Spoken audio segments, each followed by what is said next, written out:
Hi everybody, my name is Carl Spensen and welcome to the second episode of the Spensen Factor Online. I would like to give a big hola to all of our viewers, especially our first international emailer, Mr. Cheap Levitra from Guatemala. Mr. Levitra writes, "Be a real man, impress girl with your size, no prescription necessary." Thanks, Mr. Levitra, for your great advice, and here's hoping you're going to become a regular viewer of The Factor. In entertainment news, the 5th season of Project Runway debuted last week. Now, somewhere in between Santino and Jeffrey, the object of Project Runway has become not to win, but to become the douchebag with a catchphrase. After all, the winner of Project Runway gets to drive around in a Saturn, but the douchebag with a catchphrase gets immortality. Now at first, I thought this season's douchebag would be Suede. He had everything going for him, a douchebaggy name, a douchebaggy haircut, and even a douchebaggy catchphrase, wackadoodle. But then along comes Blaine. Now this guy looks like he spent a little bit too much time at the Auschwitz tanning salon. Now Blaine might just be the biggest douchebag in Project Runway history, which is saying something. His catchphrases blow wackadoodle right out of the water.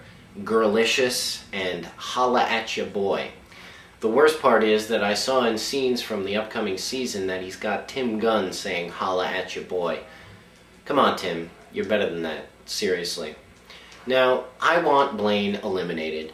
And I don't just mean removed from the show, I mean killed. I mean murdered. I know it's illegal to publicly make threats on someone's life, especially over the internet, but I don't care in this situation.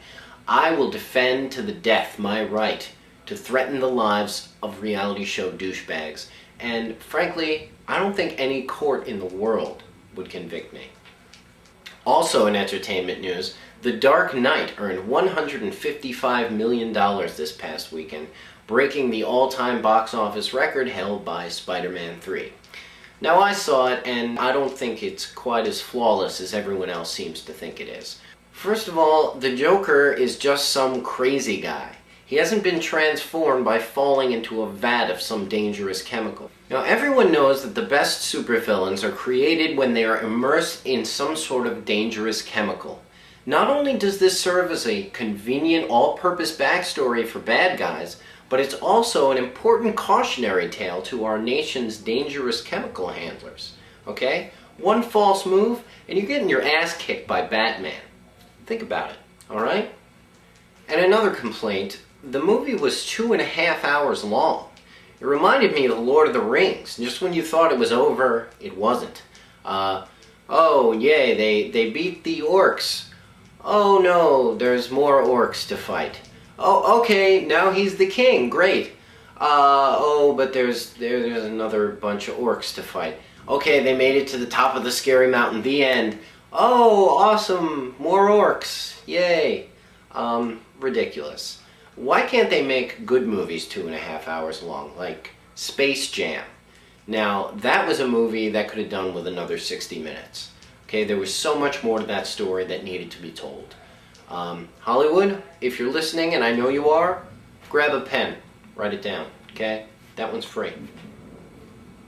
In international news, Serbian genocide suspect Radovan Karadzic, who once presided over the ethnic cleansing of thousands, was found today after 14 years and brought up on war crimes charges. Apparently, Mr. Karadzic had been hiding in plain sight all these years, but had escaped detection by growing a beard. Now this might be the most heinous war crime of all, because you know who else grows beards to reinvent themselves? Hipsters, okay? And hipsters are every bit as evil, soulless, and threatening to our way of life as any war criminal. I dream of a day when hipsters, alongside Saddam Hussein and Blaine from Project Runway, are brought up on war crimes charges and executed in the most painful way possible. Of course, that's a day that we all dream of, isn't it? I'm Carl Spensen, and I'll be seeing you next week here on the Spensen Factor Online.